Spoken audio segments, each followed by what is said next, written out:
अंश अपने laptop screen को एक नज़र देखकर मुस्कुराते हुए अबीर से बोला। वो कहावत तो तुमने सुनी ही होगी, अबीर जिस थाली में खाया उसी थाली में छेद किया। बोलकर अंश के होठों पर सस्पेंस भरी मुस्कुराहट आ गई और वहीं अबीर अभी भी उसे नासमझी से देख रहा था। और जब अबीर को कुछ समझ में नहीं आया तो उसने आखिरकार अंश से पूछ ही लिया, भाई मुझे कुछ भी समझ में नहीं आ रहा है, आप डिटेल में कुछ बताएंगे? और आपने आज अचानक से मीरा मोम के बारे में क्यों पूछा? आखिर आपके दिमाग में क्या चल रहा है? अंश जो स्माइल कर रहा था, अबीर की बात सुनकर उससे होठों की स्माइल गायब हो गई। उसने एक नज़र अबीर की तरफ देखा और वापस से स्माइल करते हुए बोला, मैं क्या कह रहा हूँ ये तुम्हें समझ में नहीं आएगा। बस तुम्हें एक काम करना है, कैसे भी करके 2 मिनट में मुझे मीरा राठौर का फ़ोन चाहिए। कैसे करोगे ये तुम्हारी प्रॉब्लम है, गेट आउट। बोलकर अंश वापस से अपने लैपटॉप स्क्रीन की तरफ देखने लगा। अबीर कुछ पल अंश को देखता रहा और फिर वो उसके कमरे से बाहर निकल गया और मीरा के कमरे की तरफ जाने लगा। तभी उसे रास्ते में मिष्टी मिल गई। मिष्टी अबीर का रास्ता रोकते हुए उससे एक्साइटमेंट में मुस्कुराते हुए बोली, अबीर मैं तुम्हें कब से ढूंढ रही थी, तुम्हें गुड न्यूज़ देनी थी। लेकिन अबीर का ध्यान मिष्टी पर बिल्कुल भी नहीं था। उसका पूरा ध्यान मीरा के फ़ोन पर था जिसका उसे ऑर्डर मिला था। अबीर मिष्टी का हाथ पकड़ उसे साइड करते हुए बोला, मिष्टी अभी मैं बिज़ी हूँ, मैं तुम्हारी गुड न्यूज़ बाद में सुन लूँगा। मिष्टी गुस्से में अपनी कमर पर हाथ रखकर अबीर को घूरते हुए बोली, ऐसे क्या ज़रूरी काम है जो तुम 2 मिनट मेरी बात भी नहीं सुन सकते? चलो मुझे नहीं पता।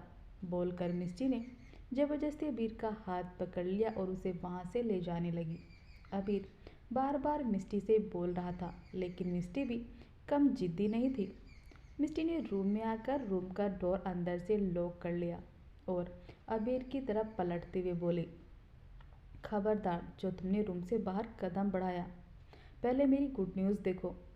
अबीर चिढ़ते मिष्टी से बोला, अब रूम में आ ही गया हूँ तो अपनी गुड न्यूज़ दिखा ही दो, मैं भी तो देखूँ ऐसी कौन सी गुड न्यूज़ है इसके लिए तुमसे 5 मिनट भी वेट नहीं हो रहा था। मिष्टी मुस्कुराई और बेड पर रखे बहुत सारे पैकेट को एक एक करके उठाकर अबीर को दिखाते हुए बोली, मैंने जो अपने लिए ऑनलाइन ड्रेसेस ऑर्डर की थी ना, वो आ गई हैं और तुम्हें पता है मुझे पूरे 10% डिस्काउंट मिला है। मिष्टी की यह ऐसे बात बोल रही थी जैसे पता नहीं उसे कौन सा कीमती खजाना मिल गया हो। मिष्टी की डिस्काउंट की बात सुनकर अबीर खुद को कंट्रोल नहीं कर पाया और तेज आवाज़ में मिष्टी से बोला, वॉट, तो तुम 10% के लिए इतना खुश हो रही थी? मुझे लगा कोई गुड न्यूज़ होगी, लेकिन ये गुड न्यूज़ होगी पता नहीं था। अबीर के चिल्लाने पर मिष्टी ने अपने हाथ में पकड़े पैकेट को गुस्से में उसके ऊपर फेंक दिया और अचानक से रोते हुए उससे बोली, तुम बहुत गंदे हो अबीर, मैंने तुम्हारे पूरे 20,000 में से कम 3-4 हज़ार तो बचा ही लिए होंगे और तुम उल्टा मुझ पर चिल्ला रहे हो। रोते हुए मिष्टी बेड पर बैठ गई और वो और भी जोर जोर से रोने लगी। अबीर ने उसे रोता देखकर अपना माथा पीट लिया। अबीर खुद को कंट्रोल करके मिष्टी के पास आया और धीरे से उसके कंधे पर हाथ रख कर उसे पुचकारते हुए बोला, मिष्टी मेरी जान, मैं तो बहुत खुश हूँ कि मुझे इतनी अच्छी बीवी मिली। मेरे कितने ज़्यादा रुपए बचाए, मुझे तो पता ही नहीं था। मेरी जान इतनी होशियार है तो आज से मेरे जितने भी रुपए हैं सब तुम्हारे मेरे कार्ड में चले जाएंगे। अब रोना बंद करो। मिस्टर ने अबीर की तरफ देखा और सुबकते उसे शिकायत करते बोली, तुमने मुझे कितनी ज़ोर से डांटा और मुझ पर चिल्लाया भी। बोलकर मिष्टी फिर से रोने लगी। अबीर गहरी सांस लेकर मिष्टी का चेहरा अपनी तरफ करते हुए उसे प्यार से बोला, जान I am really very sorry. देखो अब मैंने अपने कान भी पकड़ लिए। बोलकर अबीर ने बड़ी मासूमियत से अपने दोनों कान पकड़ लिए। ये देखकर मिस्सी ने जल्दी से अपने आंसू पोंछ लिए और अबीर के गले से लगकर बोली, अबीर इट्स ओके, मैंने माफ़ कर दिया, लेकिन अब दोबारा मुझे डांटना मत। अच्छा तुम 2 मिनट रुको, मैं 10 मिनट में आती हूँ। बोलकर मिष्टी ने एक पैकेट उठाया और बाथरूम में घुस गई और बेचारा अबीर चिल्लाकर उसे रोकता ही रह गया। मिष्टी मेरी बात तो सुनो, तुम ये ड्रेस बाद में दिखाना। लेकिन मिष्टी बिना उसकी बात सुने वॉशरूम में चली गई। अबीर अपने हाथ में बंदी घड़ी में टाइम देखते बोला, ओह गॉड 10 मिनट हो गए, भाई ने 2 मिनट में मोम का फ़ोन लाने के लिए बोला था। अब मैं क्या करूं? आज तो पक्का भाई मुझे स्विट्ज़रलैंड ही भेज कर रहेंगे, सोचकर अबीर कुछ सोचकर बोला। अबीर बेड से उठकर रूम में टहलने लगा और उसने डरते हुए अपना फ़ोन निकालकर अंश को कॉल लगाई और अपनी लड़खड़ाती आवाज़ में बोला, आई एम सॉरी भाई, वो मैं। तभी दूसरी तरफ से अंश की कड़क आवाज़ आई, मुझे तुमसे यही उम्मीद थी, लेकिन कोई बात नहीं। अंश राठौर किसी के भरोसे अपना कोई काम नहीं छोड़ता। अबीर कन्फ्यूज़न में बोला, इसका मतलब आपको मोम का फ़ोन मिल गया, लेकिन आप मुझे स्विट्ज़रलैंड तो नहीं भेजोगे? अंश उसको वार्निंग देते हुए बोला, अगर तुमने अपने क्वेश्चन आंसर बंद नहीं किए तो तुम अगली बार मुझे कुछ भी पूछने के लायक नहीं रहोगे, समझे? बोलकर अंश ने कॉल कट कर दिया। अबीर ने अपने फ़ोन को कान से हटाकर देखा तो कॉल कट हो गई थी। अबीर राहत की सांस लेते हुए बोला, थैंक गॉड, भाई ने मुझे स्विट्ज़रलैंड नहीं भेजा। लेकिन भाई मॉम के फ़ोन का क्या करेंगे? बोलकर अबीर सोचने लगा। उसी वक्त बाथरूम का दरवाज़ा खुला और मिस्टी बाहर आई। अबीर जो कुछ सोच रहा था उसने आवाज़ सुनकर अपना सर उठाकर वॉशरूम की तरफ देखा तो लाइट पिंक कलर की स्ट्रेप वाली शॉर्ट ड्रेस जो मिस्टी के घुटनों के ऊपर थी, जिससे उसकी गोरी मकबूली लंबी टांगें साफ दिख रही थी और उसके क्लीवेज भी साफ दिख रहे थे। मिस्टी के चेहरे पर बस हल्का सा मेकअप था और उसके गुलाबी होठ जो स्ट्रॉबेरी की तरह बिल्कुल लाल थे। अबीर ने आज पहली बार मिस्टी को ऐसी ड्रेस में देखा था, वरना वो हमेशा ही सूट या कुर्ती में ही रहती थी, या फिर वो कभी कभी टॉप भी डालती थी, तो फुल स्लीव का, जिससे उसकी बॉडी बिल्कुल भी शो नहीं होती थी। आज पहली बार मिस्टी को शो ड्रेस में देखकर अबीर के दिल की धड़कन तेज हो गई और उसका गला एकदम से सूखने लगा। वहीं मिस्टी इन सब से अनजान गोल गोल घूमते हुए मुस्कुराकर अबीर से बोली, अबीर मैं कैसी लग रही हूँ? लग रही हूँ ना बिल्कुल परी की तरह? मिस्टी की बात सुनकर अबीर अपना गला खर्राते हुए मिस्टी के करीब आकर बोला, हाँ मेरी जान, तुम बहुत खूबसूरत लग रही हो और इतनी खूबसूरत लग रही हो कि कल तुम बिस्तर से उठने लायक नहीं रहोगे। मिस्टी कन्फ्यूजन से अबीर को देखते बोली, क्या मतलब? अबीर झटके से मुस्कुराया और उसने एक झटके मिस्टी को कमर से पकड़कर अपने बिल्कुल करीब कर लिया और उसकी आंखों में देखते हुए अपनी मदहोश भरी आवाज़ में बोला, जान मतलब का क्या करना है मैं तुम्हें करके दिखा दूंगा। बोलकर अबीर ने होले से मिस्टी के गाल पर किस कर ली। मिस्टी का चेहरा शर्म से बिल्कुल लाल हो गया और उसके दोनों कान गर्म हो गए। मिस्टी बड़ी मुश्किल से खुद को छुड़ाते बोली, अबीर ये क्या कर रहे हो? अबीर अपनी मदहोश भरी आवाज़ में मिस्टी से बोला, जान जो तुम्हें समझ में आ रहा है। बोलकर अबीर ने मिस्टी के दूसरे गाल पर भी किस कर ली। मिस्टी का दिल इतनी जोर से धड़क रहा था कि अबीर को उसके धड़कते दिल की आवाज़ साफ साफ सुनाई दे रही थी। मिस्टी का पूरा चेहरा शर्म से जलने लगा। अबीर एक तक मिस्टी के खूबसूरत चेहरे को देखे जा रहा था। जब मिस्टी से अबीर की तपिश और बर्दाश्त नहीं हुई तो उसने अपनी पलकें झुका ली। अबीर के होठों पर मुस्कुराहट आ गई। अंश का रूम। अंश के हाथ में एक वक्त मीरा का फ़ोन था, लेकिन उसके फ़ोन में पासवर्ड था। अंश के होठों पर हल्की सी स्माइल आई और वो फ़ोन स्क्रीन को देखते हुए बोला, पासवर्ड? अभी तक ऐसा कोई पासवर्ड नहीं बना जिसे अंश राठौर ने। अंश ने अभी इतना बोला ही था कि मीरा के फ़ोन का पासवर्ड अनलॉक हो गया। अंश जल्दी से कॉलिंग डिटेल्स पर गया और एक एक नंबर को गौर से देखने लगा।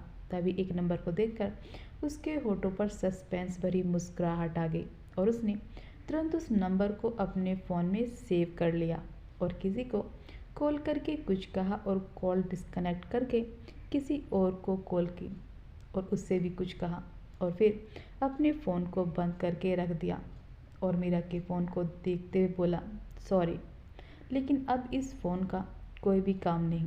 बोलकर अंश ने उस फ़ोन में कुछ किया और उसे थोड़ा ऊपर उठाकर सामने की दीवार पर जोर से दे मारा। फ़ोन नीचे गिरकर एकदम टूट गया। वही मीरा बेचैनी से अपने कमरे में फ़ोन को ढूंढ रही थी। मीरा खुद में बड़बड़ाते हुए बोली। मेरा फ़ोन कहाँ गया? यहीं तो रखा था। उसे कॉल करनी थी। अगर उसे कॉल नहीं की तो? नहीं नहीं, मुझे अपने फ़ोन को कैसे भी करके जल्दी से ढूंढना होगा, बोलकर मीरा फिर से अपने फ़ोन को ढूंढने लगी। बिरला मैंसन। अनामिका आयांश को अपनी गोद में हॉल में लेकर टहल रही थी और उससे बातें भी कर रही थी। अनामिका मुस्कुराते हुए आयांश से बोली, आयु बच्चा, आपको पता है आपकी मम्मा आपसे बहुत ज़्यादा प्यार करती हैं और आपके पापा भी आपसे बहुत प्यार करते हैं। जब भी कॉल करते हैं तो हमेशा आपके बारे में पूछते हैं कि उनका बेबी क्या कर रहा है, उसने दूध पिया कि नहीं, लेकिन आपकी छोटी बहन के बारे में नहीं बताते। जब भी उनसे पूछती हूँ कोई ना कोई बहाना कर देते हैं। लेकिन बेबी, आपको पता है आपके पापा बहुत ज़्यादा मेहनत करते हैं और फिर आपकी छोटी बहन को भी तो संभालते हैं, इसलिए शायद बहुत थक जाते हैं। लेकिन कुछ दिनों बाद हम वापस आयु बच्चा के पापा के पास चलेंगे और उनके साथ खूब सारी मस्ती करेंगे। ओके? आयांश को अनामिका की बात को समझ नहीं आ रही थी, लेकिन उसकी मुस्कुराहट देखकर वो अपनी छोटी छोटी आंखों से अपनी मम्मा को देख रहा था। अनामिका ने मुस्कुराते हुए धीरे से आयांश के माथे को चूम लिया और अपने कमरे की तरफ जाने लगी। तभी हॉल में रखे सोए पर रखा उसका फ़ोन रिंग हुआ और उसी वक्त स्वाति भी अनामिका के पास आई और उसके हाथ से आयांश को लेते हुए बोली, भाभी आप आराम से बात कर लीजिए, तब तक मैं आयांशु के साथ खेल लेती हूँ, बोलकर स्वाति ने आयांश को अपनी गोद में ले लिया और वहीं सोफे पर बैठ गई। अनामिका धीरे से मुस्कुराई और सोफे से अपने फ़ोन को उठाकर कॉल पिक करते बोली, हेलो। दूसरी तरफ से कोई अनजान आवाज़ आई, तुझे कुछ फ़ोटोज़ भेजी हैं जो तू अपने पति पर इतना भरोसा करती है, एक बार देख तो ले वो तुझसे क्या क्या छुपा रहा है। अनामिका गुस्से में चिल्लाते बोली, तुम कौन हो और तुम्हारी हिम्मत कैसे हुई मेरे पति के बारे में गलत बोलने की? लेकिन दूसरी तरफ से कोई आवाज़ नहीं आई। अनामिका ने गुस्से में फ़ोन को कान से हटाया और अपना व्हाट्सएप खोल कर देखा तो किसी अनजान नंबर से कुछ फ़ोटो सेंड की गई थी, जिन्हें देखकर अनामिका के चेहरे का रंग फीका पड़ गया और उसकी आंखों से आंसू बहने लगे। वो फ़ोटो किसी और की नहीं बल्कि उसकी बच्ची अंशिका की थी। अपनी बच्ची को ऐसी हालत में देखकर अनामिका के पैरों तले से ज़मीन खिसक गई। एक पल को तो उसे यकीन ही नहीं हुआ, लेकिन अगले पल अनामिका ने जल्दी से अपने आंसू पूछे और एक गहरी सांस लेकर अंश को कॉल लगाया। लेकिन अंश का फ़ोन बिजी आ रहा था, जिससे अनामिका के चेहरे पर कई तरीके के भाव आ गए। अनामिका बार बार अंश को कॉल पर कॉल की जा रही थी, लेकिन अंश की तरफ से उसे कोई भी रिस्पॉन्स नहीं मिल रहा था। अनामिका ने फ़ोन को कान से हटाया और तभी उसी अनजान नंबर से दोबारा कॉल आई। अनामिका ने फ़ौरन उस कॉल को पिक कर लिया और घबराते हुए बोली, क्या हुआ मेरी बच्ची को और वो कहाँ है? प्लीज़ मुझे सब कुछ बता दो। दूसरी तरफ से हंसने की आवाज़ आई और फिर एक सीरियस आवाज़ आई, मैंने तुम्हें सब कुछ बताने के लिए ही तो फ़ोन किया है। सब कुछ बता दूंगा, लेकिन इससे पहले तुम्हें मेरी एक शर्त माननी होगी। अंश राठौर को डिवोर्स देना होगा और हाँ, अपने रूम में जाओ, सब कुछ समझ में आ जाएगा। अनामिका घबराते बोली, मेरी बच्ची। लेकिन दूसरी तरफ से कोई आवाज़ नहीं आई। अनामिका को परेशान देखकर स्वाति ने उससे पूछा, भाभी क्या हुआ? आप इतनी परेशान क्यों लग रही हैं और किसका फ़ोन था? अनामिका ने अपने इमोशंस को कंट्रोल किया और जल्दी से बोली कि किसी का नहीं, किसी का भी तो नहीं, और मैं कहाँ परेशान हूँ, बस शायद थोड़ा थकान हो गई है। मैं अपने रूम में जा रही हूँ, तब तक तुम आयांश को सुला देना, बोलकर अनामिका जल्दी से अपने कमरे की तरफ चली गई। स्वाति को अनामिका का बिहेवियर थोड़ा अजीब लगा, लेकिन उसने इस बारे में ज़्यादा ध्यान नहीं दिया और आयांश को लेकर अपने कमरे में चली गई। अनामिका ने अपने रूम में आकर जल्दी से डोर को अंदर से लॉक कर लिया और बेड के पास आई। उसने बेड पर एक एनवलप को देखा जो सुबह उसके बेड पर नहीं था, फिर अचानक से उसके बेड पर कैसे आया? अनामिका ने अपने कांपते हाथों से उस एनवलप को खोला तो उसमें कुछ फ़ोटोज़ और एक लेटर था। अनामिका उस लेटर को खोलकर अपने धड़कते दिल के साथ पढ़ने लगी। जैसे जैसे अनामिका उस लेटर को पढ़ रही थी, उसका दिल बैठता जा रहा था। और उसकी आंखों से आंसू निकलकर उस लेटर पर गिर रहे थे। कुछ मिनट तो अनामिका उस लेटर को देखती रही, फिर उसने उस लेटर को बंद किया और अपने आंसू पूछते हुए खुद से बोली, मुझे मेरी बच्ची के पास जाना है, पता नहीं वो कौन सी हालत में है। बोलकर अनामिका ने अपना फ़ोन उठाया, लेकिन तभी उसे कुछ याद आया और वो खुद से बोली, कोई मुझे कुछ भी नहीं बताएगा और सिर्फ वही इंसान है जो मुझे बता सकता है कि मेरी बच्ची कहाँ है। बोलकर अनामिका ने अपनी आंखों के सामने रखे डिवोर्स पेपर को देखा और खुद से बोली, ये डिवोर्स पेपर, मैं इन पर साइन नहीं कर सकती मैं। बोलकर अनामिका ने गुस्से में उन डिवोर्स पेपर को फाड़कर फेंक दिया और जल्दी से अपने कमरे से निकल गई। अनामिका मेन से के बाहर निकल आई, लेकिन बाहर खड़े गार्ड उन्हें बाहर जाने ही नहीं दे रहे थे। अनामिका बहुत कोशिश कर रही थी जाने की, लेकिन कोई भी गार्ड उसे बाहर जाने नहीं दे रहा था। एक गार्ड अनामिका से रिक्वेस्ट करते हुए बोला, प्लीज़ मैम, बात समझने की कोशिश कीजिए, अगर हमने आपको यहाँ से जाने दिया तो बॉस हमें जिंदा नहीं छोड़ेंगे। उस गार्ड की बात सुनकर अनामिका भी गुस्से में चिल्लाते हुए बोली, और अगर तुमने मुझे नहीं जाने दिया तो मैं अभी के अभी तुम्हें इस नौकरी से निकाल दूंगी, समझे? इसलिए मुझे जाने दो। अनामिका की धमकी और उसका गुस्सा सुनकर वहाँ खड़े बॉडीगार्ड डर से कांपने लगे। तभी शोर शराबे की आवाज़ सुनकर स्वाति भी बाहर आ गई और अनामिका को ऐसे चिल्लाते देखकर उसने धीरे से उसके कंधे पर हाथ रखकर उससे पूछा, भाभी क्या हुआ, आप बाहर क्यों आई? अनामिका स्वाति की तरफ देखकर बिना एक्सप्रेशन के बोली, मैं अभी इस वक्त यहाँ से जा रही हूँ अपनी बच्ची के पास और मुझे कोई नहीं रोक सकता। अनामिका गुस्सा देखकर स्वाति खुद से बोली, कहीं भाभी को अंशिका के बारे में पता तो नहीं चल गया, लेकिन कौन बताएगा। स्वाति भी सोच ही रही थी कि तभी अनामिका घर के अंदर जाने लगी। स्वाति भी उसके पीछे पीछे घर के अंदर जाने लगी। स्वाति अनामिका को रोकने की कोशिश करते हुए बोली, भाभी मेरी बात तो सुनिए, आपको हुआ क्या है और आप इतने गुस्से में क्यों हैं? अनामिका ने पलटकर स्वाति की तरफ देखा और उससे बोली, मेरी बच्ची, उसे मेरी ज़रूरत है, अंश ने मुझसे झूठ बोला। बोलकर अनामिका ने अपने हाथ में पकड़े फ़ोन में व्हाट्सएप खोलकर स्वाति को सारी फ़ोटोज़ दिखा दी। उन फोटोज़ को देखकर स्वाति के चेहरे का रंग उड़ गया और उसने अनामिका की तरफ देखा तो अनामिका उससे रोते हुए बोली, अब तुम ही बताओ स्वाति, मुझे मेरी बच्ची ज़िंदगी और मौत के बीच में सूझ रही है और मैं यहाँ कैसे रह सकती हूँ। मुझे अपनी बच्ची के पास जाना है, उसे देखना है। अनामिका की बात सुनकर स्वाति को उसके लिए बहुत बुरा लगा, लेकिन वो भी मजबूर थी। स्वाति को कुछ न बोलता देखकर अनामिका ने गुस्से में उसके दोनों कंधों को हिलाते हुए कहा, तुम कुछ बोल क्यों नहीं रही? बोलकर अनामिका ने कुछ सोचा और गुस्से में स्वाति से पूछा, कहीं ऐसा तो नहीं कि तुम ये सब जानती थी और फिर भी तुमने मुझे नहीं बताया? अनामिका के मुंह से सच्चाई सुनकर स्वाति के चेहरे का रंग फीका पड़ गया और वो हकलाते हुए बोली, वो भाभी। तभी अनामिका उसकी बात बीच में काट कर तेज आवाज़ में बोली, मुझे सीधा सा जवाब दो, तुम्हें पता था या नहीं? अनामिका की गुस्से से भरी आवाज़ सुनकर स्वाति ने जल्दी से अपना सर हाँ में हिला दिया और आगे बोलने ही लगी। तभी अनामिका गुस्से में उससे बोली, मैं तो तुम्हें अपनी फ्रेंड मानती थी और तुमने मुझसे। तभी स्वाति अनामिका के कंधे पर हाथ रखकर उसे समझाने की कोशिश करने लगी। तभी उन दोनों की नज़र सामने गेट पर गई जहाँ अंश खड़ा था। अंश को अनामिका की आंखों से और भी ज़्यादा आंसू बहने लगे और वो जल्दी से बात कर उसके पास आई और उसके गले से लगकर रोने लगी और रोते बोली, अंशिका हमारी बच्ची।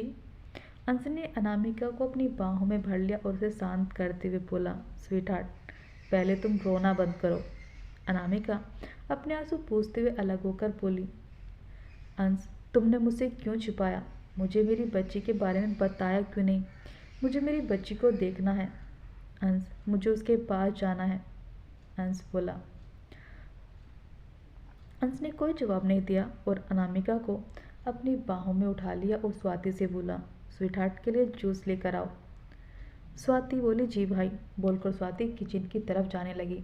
अनामिका अंश को गोद से उतारने की कोशिश करते हुए गुस्से में बोली, अंश, मुझे रूम में नहीं अपनी बच्ची के पास जाना है, उतारो मुझे। अंश बिना एक्सप्रेशन के अनामिका को चुप कराते हुए बोला, स्वीट हार्ट, तुम्हें पता है तुम मुझसे जीत नहीं सकती, बोलकर अंश अनामिका को लेकर उसके कमरे की तरफ जाने लगा। रूम में आकर अंश ने अनामिका को बेड पर लेटा दिया। अनामिका गुस्से में बेड से खड़ी होते बोली, अंश, मुझे अपनी बच्ची के पास जाना है, बताओ मेरी बच्ची कहाँ है। अंश ने एक गहरी सांस लेकर अनामिका का हाथ पकड़कर उसे वापस बेड पर बैठा दिया और शांत लहजे में बोला, स्वीट हार्ट, प्रिंसेस बिल्कुल ठीक है। अंश पहले ही अनामिका से बहुत झूठ बोल चुका था, इसलिए अनामिका को उसकी बातों पर बिल्कुल भी यकीन नहीं हुआ। उसे लगा कि अंश उसे झूठ बोल रहा है। अनामिका अंश को शक की निगाहों से देखते हुए बोली, अंश, अगर ऐसा है तो मुझे मेरी बच्ची के पास लेकर चलो। अंश प्यार से अनामिका के सर को सहलाते हुए बोला, स्वीट हार्ट, समझने की कोशिश करो, अभी तुम्हारे लिए यहाँ से बाहर निकलना खतरे से खाली नहीं है और मैं तुम्हें लेकर कोई भी रिस्क नहीं ले सकता।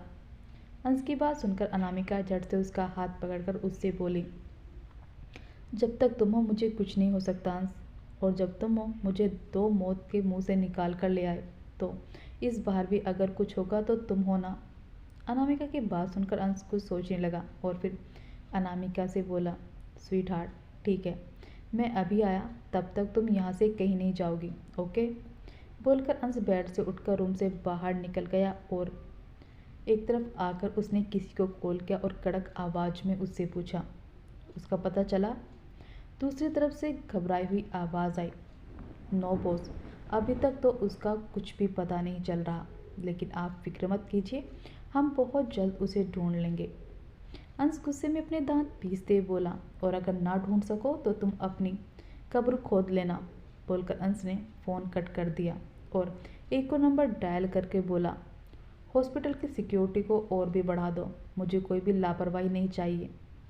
बोलकर अंश ने फ़ोन कट कर दिया और गुस्से में खुद से बोला, तुम जो कोई भी हो, ज़्यादा दिनों तक अंश राठौर की नज़रों से नहीं बच पाओगे, और जिस दिन तुम अंश राठौर की नज़र में आ गए उस दिन तुम्हें वो सज़ा दूंगा कि तुम्हारी आने वाली 7 पुश्तें भी याद रखेंगी। वहीं एक कमरे में एक आदमी गुस्से में अपने सामने लगी फ़ोटो को देख रहा था। वो आदमी गुस्से में चिल्लाते हुए बोला, अंश राठौर, तुम हर बार मेरे प्लान के बीच में आ जाते हो, लेकिन इस बार नहीं। बहुत कर लिया टारगेट अब तुम्हारी बीवी को, अब मैं सबसे पहले तुम्हें ही मारूंगा। बोलकर वो आदमी जोर जोर से हंसने लगा। वहीं अंश बात करके अनामिका के रूम में आया तो देखा अनामिका बेड पर अपनी दोनों आंखों को बंद किए लेटी थी और उसके पास स्वाति खड़ी थी। अनामिका को सुकून से सोता देखकर अंश के चेहरे पर हल्का सा सुकून आ गया। तभी स्वाति उसके पास आकर परेशान होते हुए उससे बोली, भाई ट्रस्ट मी, मैंने भाभी को कुछ नहीं बताया, उन्हें कैसे पता चल गया मुझे नहीं पता। थैंक गॉड आप टाइम पर आ गए, वरना भाभी तो। तभी अंश ने अपने हाथ के इशारे से स्वाति को चुप रहने का इशारा किया और बोला, तुम बाहर जाओ और अयांश को संभालो। अंश की बात सुनकर स्वाति ने धीरे से अपना सर हिलाया और कमरे से बाहर चली गई। अंश अनामिका के बगल में आकर बैठ गया और प्यार से उसके बालों में अपना हाथ फेरने लगा। तभी अनामिका ने धीरे से अपनी आंखें खोल दी और अंश से बोली, अंश मेरी बच्ची, प्लीज़ मुझे उसके पास ले चलो। कहते हुए अनामिका की आंखें नम हो गई। अंश ने धीरे से अनामिका के आंसू साफ कर दिए और उसके फोrehead पर किस करते हुए बोला, स्वीट हार्ट, अभी तुम्हें रेस्ट की ज़रूरत है। अंश की बात सुनकर अनामिका गुस्से में उठकर बेड पर बैठ गई और चिल्लाते बोली, नहीं नहीं है मुझे रेस्ट की ज़रूरत, मैं बिल्कुल ठीक हूँ, मुझे बस अपनी बच्ची को देखना है, उसे अपने सीने से लगाना है, तरस गई हूँ अपनी बच्ची को देखने के लिए। कहते हुए अनामिका की आंखों से एक बार फिर से आंसू बहने लगे।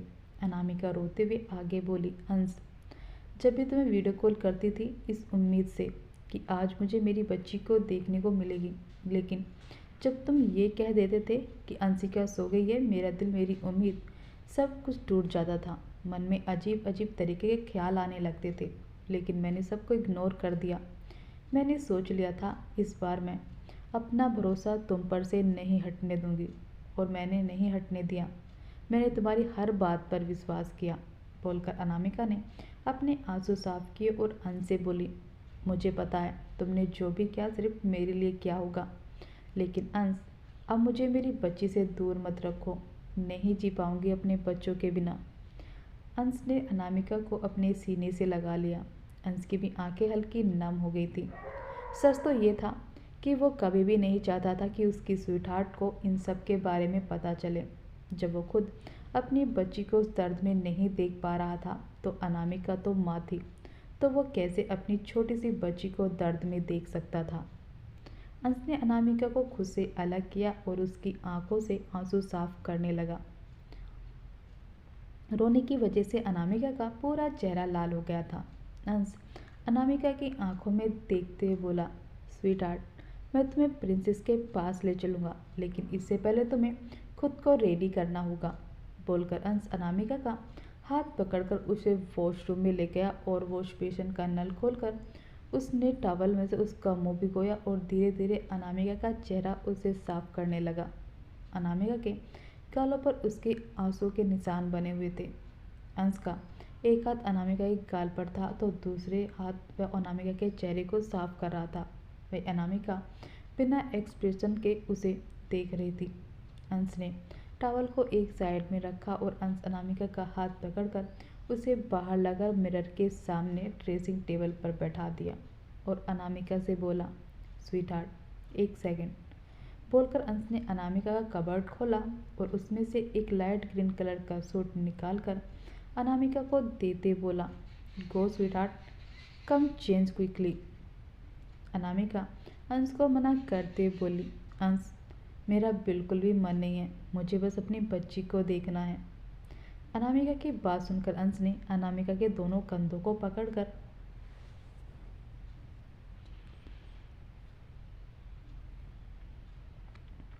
उसे खड़ा किया और उसके हाथ में सूट देते हुए बोला, स्वीटहार्ट, हम अपनी प्रिंसेस के पास ही चल रहे हैं, लेकिन इससे पहले तुम चेंज करके कुछ खा लो, क्योंकि प्रिंसेस को संभालने के लिए तुम्हें स्ट्रॉन्ग बनना पड़ेगा और उसके लिए तुम्हें खाना भी पड़ेगा।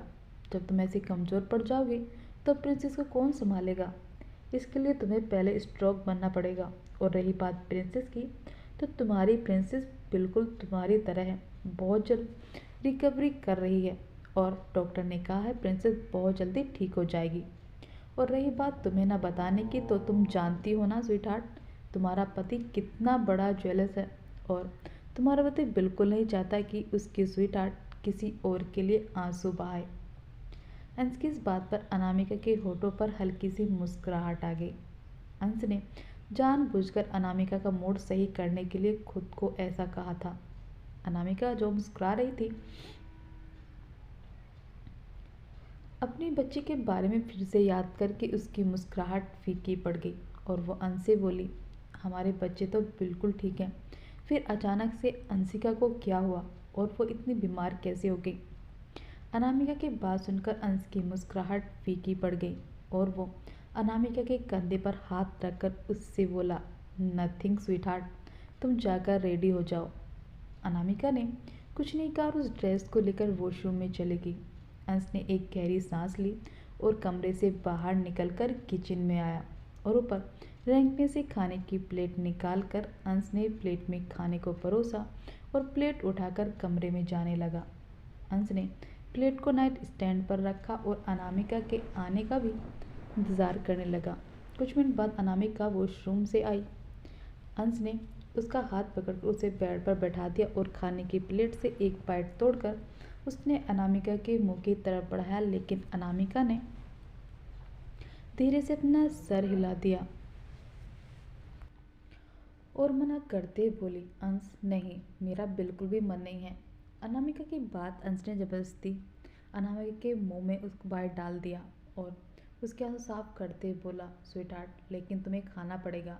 अनामिका ने बड़े मुश्किल से उसे निवाले को अपने गले से नीचे उतारा और अंश से बोली, प्लीज़ अंश, जब तक मैं अपनी बच्ची को सही सलामत नहीं देख लेती, मुझसे कुछ भी नहीं खाया जाएगा। अंश ने अनामिका की तरफ देखा और प्यार से उसके गाल पर हाथ रखकर बोला, स्वीटहार्ट, मैं नहीं चाहता कि तुम प्रिंसेस की हालत देखकर कमज़ोर पड़ो, इसलिए थोड़ा सा खा लो। अंश की बात सुनकर अनामिका ने जल्दी से अपने आंसू पोंछे और अंश से बोली, अंश, मैं बिल्कुल भी कमज़ोर नहीं पड़ूंगी, बल्कि अपनी बच्ची की ताकत बनूंगी और मेरी आंखों से आंसू भी नहीं निकलेंगे। अनामिका की बात सुनकर अंश के होठों पर फीकी सी मुस्कुराहट आ गई और वो अनामिका के चेहरे को देखकर मन में बोला, स्वीट हार्ट, जब मुझसे मेरी प्रिंसेस की हालत देखी नहीं जा रही तो तुम तो उसकी माँ हो, तुमसे कैसे देखी जाएगी। बोलकर अंश ने गहरी सांस ली और अपने हाथ में पकड़ी थाली को उसने नाइट स्टैंड पर रख दिया और बेड से उठकर खड़े होते हुए अनामिका से बोला, स्वीट हार्ट गो। बोलकर अंश ने अनामिका का हाथ पकड़ा और कमरे से बाहर निकल गया। कुछ मिनट बाद अंश अनामिका गाड़ी में पीछे बैठे हुए थे और उनकी गाड़ी के पीछे और आगे कम से कम 10 गाड़ी चल रही थी उनकी सेफ्टी के लिए। अंश की गोद में छोटा सा अयांश था, वहीं अनामिका का सर अंश के कंधे पर रखा हुआ था। अनामिका बेचैनी से रास्ते को देखते हुए यही सोच रही थी कि वो कब अपनी बच्ची के पास पहुंचेगी। अंश भी उसकी बेचैनी उसके चेहरे पर साफ साफ देख रहा था। अंश अनामिका से बोला, स्वीट हार्ट, अभी थोड़ा वक्त लेगा, तब तक तुम थोड़ा रेस्ट कर लो। अंश की बात सुनकर अनामिका ने अंश की तरफ देखा और उससे बोली, अंश, मुझसे वेट नहीं हो रहा है। अंश अनामिका की बात सुनकर उसके सर पर अपना हाथ फेरते हुए बोला, स्वीट हार्ट, वेट करना पड़ेगा। बोलकर अंश ने अनामिका की आंखों पर अपना हाथ रख दिया और अयांश की तरफ देखा जो अपनी छोटी छोटी आंखों से अपनी मम्मा को देख रहा था। ये देखकर अंश ने उसके गाल को टच करते हुए उससे पूछा, ऐसे क्या घूर कर देख रहे हो, वो मेरी स्वीट हार्ट है, समझे, और मेरी स्वीट हार्ट को देखने का हक मेरे अलावा किसी को भी नहीं है, समझे, तो इसलिए अपनी आंखें बंद करो। अंश के बोलते ही छोटा सा अयांश रोने लगा, जिसकी रोने की आवाज़ सुनकर अनामिका की आंखें खुलने लगी। अंश अयांश को आंखें दिखाते बोला, चुप हो जा मेरे बाप, इतना क्यों रो रहा है, सिर्फ तुझे यही तो बोला था कि तू मेरी स्वीट हार्ट को मत देख, इसमें रोने की क्या बात है। अगर तेरी वजह से मेरी स्वीट हार्ट को परेशानी हुई तो तुझे यहीं फेंक दूंगा। अंश की धमकी सुनते अयांश चुप हो गया और अपने आंसू से भरी आंखों से अपने पापा को देखने लगा। अयांश को चुप देखकर अंश एटीट्यूड में मुस्कुराते हुए उससे बोला, अंश राठौर की धमकी से तो सब डरते हैं, तू भी डर गया, अब चल अपनी आंखें बंद कर और जल्दी से अच्छे बच्चे की तरह सो जा। मेरी स्वीटहार्ट के पास रहकर बहुत शैतान हो गया है। अच्छा एक बात कहूँ, तू बड़ा होकर अंश राठौर बनेगा या फिर डॉक्टर, इंजीनियर, या फिर टीचर, बिजनेसमैन, या फिर पहले बॉयफ्रेंड बनेगा। बोलकर अंश मुस्कुरा दिया और आगे उसे धमकी देते बोला, अगर तूने अपनी गर्लफ्रेंड बनाई या कभी मेरी स्वीटहार्ट को हर्ट किया ना तो तेरी टांगें तोड़ दूंगा, याद रखना। और हाँ, एक और बात, स्वीटहार्ट सिर्फ मेरी है तो तुम उससे दूर ही रहना। छोटा सा अयांश बेचारा अपनी मासूम आंखों से अपने पापा की धमकी को सुनते हुए देख रहा था। कुछ घंटे बाद अनामिका ने अपनी आंखें खोलकर अंश से पूछा, अंश हम पहुंच गए। अंश अयांश को अपने सीने से लगाते हुए अनामिका से बोला, स्वीटहार्ट बस कुछ घंटे और, तब तक तुम थोड़ा और रेस्ट कर लो और देखो तुम्हारा शैतान भी सो गया, इसलिए तुम भी सो जाओ। अंश की बात सुनकर अनामिका मुँह बनाते हुए अंश से बोली, तुम आयु को शैतान कैसे बोल रहे हो, वो कितना मासूम है, अपनी मम्मी को बिल्कुल भी तंग नहीं करता। अब अनामिका का मूड पहले से थोड़ा सही हो गया था। अनामिका को अयांश की साइड लेता देखकर अंश उसे आंखें दिखाते बोला, स्वीट हार्ट, बस तुम मेरी साइड ले सकती हो, और रही बात तुम्हारे इस बच्चे की तो मैं इसे शैतान ही कहूँगा। अंश की बात सुनकर अनामिका उसे घूरते बोली, मेरा बेटा शैतान नहीं, बल्कि सबसे बड़े शैतान तो तुम हो, खबरदार जो मेरे मासूम बच्चे को शैतान कहा तो। अनामिका की बात सुनकर अंश उसे घूरते हुए बोला, स्वीट हार्ट, तो अपने शैतान के लिए तुम मुझसे लड़ रही हो, सोच लो। अनामिका उसी तरह अंश को देखते बोली, सोच लिया, और अब तो मेरे बच्चे को शैतान नहीं कहोगे, समझे, मेरा बच्चा कितना भोला और मासूम है। अंश अनामिका को आंखों में देखते हुए बोला, स्वीट हार्ट, तो मैं भोला और मासूम नहीं हूँ। अंश की बात सुनकर अनामिका खिलखिलाकर हंस पड़ी। अंश के होठों पर भी मुस्कुराहट आ गई और वो अनामिका के एक गाल पर अपना हाथ रखकर उसकी आंखों में देखते बोला, स्वीट हार्ट, अपने इन होठों से इस मुस्कुराहट को कभी गायब मत होने देना, क्योंकि तुम्हारी इस मुस्कुराहट के लिए अंश राठौर कुछ भी कर सकता है। अंश की बात सुनकर अनामिका एक टक अंश की आंखों में देखने लगी, जिसमें उसे अपने लिए सिर्फ और सिर्फ प्यार ही नजर आ रहा था। VS villa. परी बेड पर पिलो के सहारे बैठी टीवी देख रही थी। देवांश परी के लिए जूस लेकर आया और बेड के पास आकर उसे देते बोला, परी ये लो तुम्हारा जूस और इसे जल्दी से पी लो। परी ने विवांश की बातों को इग्नोर कर दिया और मुंह बनाते हुए टीवी स्क्रीन को देखते हुए बोली, विवांश अभी मुझे डिस्टर्ब मत कीजिए, मुझे मेरी फेवरेट मूवी देखने दीजिए। परी की बात सुनकर विवांश ने टीवी का रिमोट उठाकर टीवी को बंद कर दिया और परी को डांटते हुए बोला, परी आजकल तुम बहुत जिद्दी होती जा रही हो। विवांश की डांट सुनकर परी मुंह बनाते हुए उससे बोली, विवांश मुझे जूस नहीं पीना बल्कि कप केक खाना है। विवांश परी की बात सुनकर धीरे से उसका एक गाल खींचते हुए बोला, परी तुम खुद ही कप केक हो तो तुम कप केक खाकर क्या करोगी, इसलिए अब अच्छे बच्चों की तरह जल्दी से जूस को फिनिश करो। बोलकर विवांश ने जूस का गिलास परी की तरफ बढ़ा दिया। विवांश की बात सुनकर परी चिढ़ते हुए उससे बोली, विवांश तुम बिल्कुल भी अच्छे नहीं हो और मुझे बस कप केक ही खाना है। बोलकर परी ने गुस्से में अपने दोनों हाथों को फोल्ड कर लिया और अपने दोनों गालों को फुला लिया। विवांश ने कुछ सेकंड परी के फूले हुए गालों को देखा और फिर अपने हाथ में पकड़े जूस को और बिना देर किए वो जो जूस परी के लिए लाया था वो खुद ही पी गया। विवांश की इस हरकत पर परी गुस्से में उसे घूरते हुए बोली, विवांश ये मेरा जूस था, तुमने क्यों पी लिया। परी की बात सुन रहे विवांश खाली गिलास को नाइट स्टैंड पर रखते बोला, हाँ तो तुमने तो पीने से मना कर दिया था ना, इसलिए मैंने पी लिया।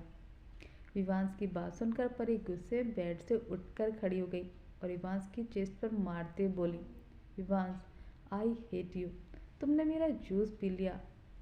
विवांश ने परी की पतली कमर को धीरे से पकड़कर उसकी आंखों में देखते हुए शरारत से बोला, तुम तो पी ही नहीं रही थी और अगर तुम्हें पीना था तो तुम्हें अपने अंदाज में पिला सकता हूँ। विवांश की बात सुनकर परी गुस्से में उसे घूरते हुए बोली, नहीं आपका जूस आपको ही मुबारक, आप जल्दी से जाइए और मेरे लिए कप केक लेकर आइए, मुझे और हमारे बेबी को कप केक ही खाना है ना बेबी। बोलकर परी ने अपने पेट पर हाथ रख लिया। परी की इस हरकत पर विवांश हल्के से मुस्कुराया और परी को वापस बेड पर बैठाते हुए बोला, ओके माय बेबी, मैं भी तुम्हारे लिए कप केक लेकर आता हूँ। विवांश की बात सुनकर परी के होठों पर मुस्कुराहट आ गई और वो विवांश के गले में अपनी बाहें डालते हुए प्यार से बोली, आई लव यू विवांश। परी की बात सुनकर विवांश के होठों पर मुस्कुराहट आ गई और वो परी के हाथ को अपने गले से निकालकर उसके हाथ पर किस करते हुए बोला, I love you too my जान। विवांश की किस से परी का चेहरा शर्म से गुलाबी हो गया। विवांश ने परी को ज़्यादा परेशान नहीं किया और रूम से बाहर निकल गया। ऑफिस। आगरे अपने केबिन में बैठा हुआ लैपटॉप पर अपना काम कर रहा था। उसके चेहरे पर उसकी थकावट साफ महसूस हो रही थी। उसी वक्त उसका फ़ोन रिंग हुआ। आगरे ने जल्दी से कॉल पिक की और अपना सर पीछे चेयर से टिका कर बोला, हाँ बोलो।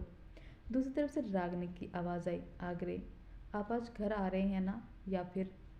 तभी आगरे रागनी की बात बीच में काट कर बोला, नहीं रागनी, अभी कुछ टाइम और, जब तक बॉस उस आदमी को नहीं ढूंढ लेते और अंशिका ठीक नहीं हो जाती तब तक यहाँ सब मुझे ही संभालना होगा और मैं इन सब से पीछे नहीं हट सकता। I am sorry.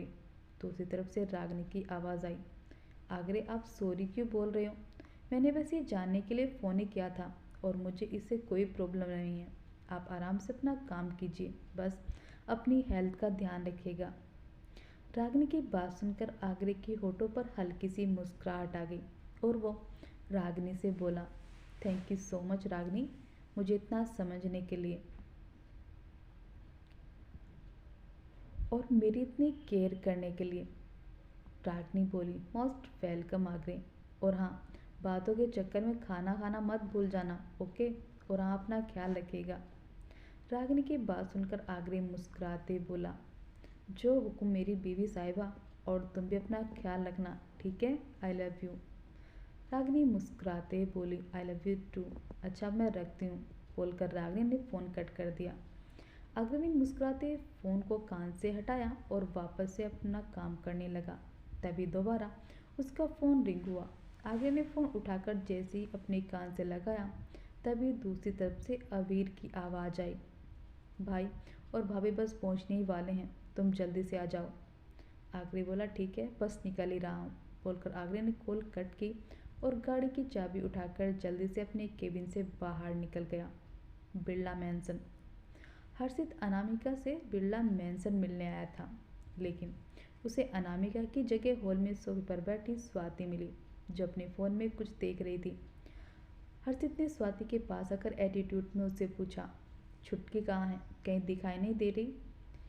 किसी जानी पहचानी आवाज़ को सुनकर स्वाति ने अपना सर उठाकर देखा। उसकी नज़रें हर्षित की नज़रों से टकरा गईं और स्वाति के होठों पर हल्की सी मुस्कुराहट आ गई। स्वाति जल्दी से सोफे से खड़ी होकर हर्षित से बोली, आप यहाँ? आप पक्का मुझसे मिलने आए हैं ना? स्वाति की मुस्कुराहट और उसकी बात सुनकर हर्षित चिढ़ते हुए उससे बोला, नो मिस स्वाति, मैंने पहले भी कहा था आपसे मिलने के अलावा मेरे पास और भी बहुत ज़रूरी काम है। फिलहाल अपनी छुटकी के लिए आया हूँ, तो तुम्हारी बहुत कृपा होगी अगर तुम मेरी बहन को बुला दोगी। हर्षित की बात सुनकर स्वाति को बिल्कुल भी बुरा नहीं लगा और वो उसी तरह हर्षित से बोली, भाभी वो तो नहीं है। स्वाति की बात सुनकर हर्षित ने चौंकते हुए उससे पूछा, नहीं है कि क्या मतलब? छुटकी तो तुम्हारे साथ ही थी ना? हर्षित की बात सुनकर स्वाति ने उसे सब कुछ बता दिया। पूरी बात सुनकर हर्षित के पैरों तले से ज़मीन खिसक गई और वो जल्दी से बोला, पता नहीं मेरी छुटकी ये सब कैसे बर्दाश्त करेगी, कैसे वो अपनी बच्ची को ऐसे देख पाएगी। हर्षित की बात सुनकर स्वाति से समझाते बोली, हर्षित आप प्लीज़ फिक्र मत कीजिए, और रही बात भाभी की, तो अगर कोई वो है सबसे स्ट्रोंग होता है तो वो एक माँ ही होती है। और रही बात अंशिका की हालत के बारे में, तो मेरे अंश भाई सब कुछ संभाल लेंगे और भाभी को बहुत अच्छे से संभाल लेंगे, बस आप उन पर भरोसा रखिए। स्वाति की बात सुनकर हर्षित ने कुछ नहीं कहा, क्योंकि सच तो यह था हर्षित को अंश पर बिल्कुल भी भरोसा नहीं था और वो इन सब के लिए सिर्फ अंश को ही जिम्मेदार मान रहा था। वो यही सोच रहा था, जब उसकी बहन की डिलीवरी में इतनी सारी कॉम्प्लिकेशंस थी तो अंश को कैसे भी करके उसकी बहन का अबॉर्शन करवा देना चाहिए था, लेकिन अंश ने अपने बच्चों के लिए उसकी बहन की ज़िंदगी को दांव पर लगा दिया और आज जो भी हो रहा है बस उसी की वजह से हो रहा था। हर्षित ने कुछ नहीं कहा और गुस्से में वहाँ से जाने लगा। तभी उसके पीछे से स्वाति बोली, आप कहाँ जा रहे हैं? स्वाति की बात सुनकर हर्षित ने बिना मुड़े जवाब दिया, हॉस्पिटल। स्वाति कुछ सोचकर हर्षित से बोली, मैं भी आपके साथ चलूँगी, आप 2 सेकंड रुकिए, मैं अभी आई। बोलकर स्वाति अपने कमरे में चली गई और कुछ मिनट बाद अपना फ़ोन और बैग कपड़े में लवेंथन से बाहर निकल गई। कुछ घंटों बाद अनामिका अपने धड़कते दिल के साथ अपने आंसू को रोक अंश का हाथ पकड़कर अंशिका के वार्ड की तरफ बढ़ रही थी। अंशिका के वार्ड के बाहर बहुत सारे बॉडीगार्ड्स लगे हुए थे। अंश ने पहले ही सब कुछ सोच रखा था। अंश ने धीरे से अनामिका के कंधे पर हाथ रखा तो अनामिका अपना चेहरा घुमाकर अंश की तरफ देखने लगी। अंश ने अपना हाथ आगे बढ़ाकर वार्ड का डोर खोला और अनामिका को लेकर अंदर आ गया। अनामिका की नज़र जैसी अपनी मासूम बच्ची पर गई, उसकी आंखें नम हो गई। अंशिका पहले से ही काफ़ी कमज़ोर हो गई थी। वो उस दर्द से और भी कुछ भी नहीं कर पा रही थी। अपनी मासूम सी बच्ची की ऐसी हालत देखकर अनामिका का दिल तड़प उठा और उसकी आंखों से आंसू बहकर गाल पर गिरने लगे। तभी उसे अपने हाथ पर अंश की पकड़ मजबूत महसूस हुई। अनामिका ने जल्दी से अपने आंसू पूछे और अपने कांपते कदमों से अंशिका की तरफ बढ़ने लगी। तभी अंश ने उसे रोक लिया और धीरे से बोला, स्वीट हार्ट, खुद को संभालो। अनामिका अंशिका की तरफ देखते हुए रोते बोली, अंश कैसे संभालूं खुद को? मेरी बच्ची दर्द से तड़प रही थी और मैं कैसी माँ हूँ जो अपनी बच्ची का दर्द नहीं देख पाई, उसकी तकलीफ हो नहीं समझ पाई। मेरी बच्ची को कितना ज़्यादा दर्द हो रहा था, लेकिन अब नहीं। बोलकर अनामिका ने अपने आंसू पूछे और अपनी बच्ची की तरफ देखते बोली, बेबी आप फिक्र मत करो, आपकी मम्मा आ गई है ना, देखना आप बहुत जल्दी ठीक हो जाओगे और मम्मा के पास आ जाओगे, है ना बेबी? बस आप जल्दी से ठीक हो जाओ और जब आप ठीक हो जाओगे ना, मम्मा आपको छोड़कर कहीं नहीं जाएगी। आई एम सॉरी बेबी, मम्मा आपको छोड़कर गई, लेकिन अब कभी नहीं जाएगी, कभी नहीं। और आप भी अपनी मम्मा से प्रॉमिस करो कि आप भी अपनी मम्मा को छोड़कर कहीं नहीं जाओगे। अनामिका अपने आंसू को रोकने की कोशिश कर रही थी, लेकिन उसके बावजूद भी उसके आंसू रुक ही नहीं रहे थे। उसकी वजह थी अंशिका की कंडीशन। अंश ने अनामिका को सब कुछ बता दिया था और साथ में ये भी यकीन दिलाया था कि उसकी बच्ची को कुछ नहीं होगा, वो उसे कुछ नहीं होने देगा। जब से अनामिका ने अपनी बच्ची की कंडीशन के बारे में सुना, उसी वक्त अनामिका के दिल में एक गहरा धक्का लगा था, लेकिन वो खुद को मजबूत दिखाने की कोशिश कर रही थी। लेकिन अंश अनामिका को अच्छे से जानता था और इसलिए तो उसने उस वक्त अनामिका को कुछ भी नहीं बताया था, क्योंकि उस वक्त इस वक्त में सिचुएशन में काफ़ी अलग थी। अंश ने धीरे से अनामिका के कंधे पर हाथ रखा और बोला, स्वीट हार्ट चलें। अनामिका अंश की तरफ मुड़ी और अपने आंसू पूछते बोली, अंश अब अपनी बच्ची को छोड़कर कहीं नहीं जाऊंगी। जब तक मेरी बच्ची ठीक नहीं हो जाती, मैं यहाँ से कहीं नहीं जाऊंगी।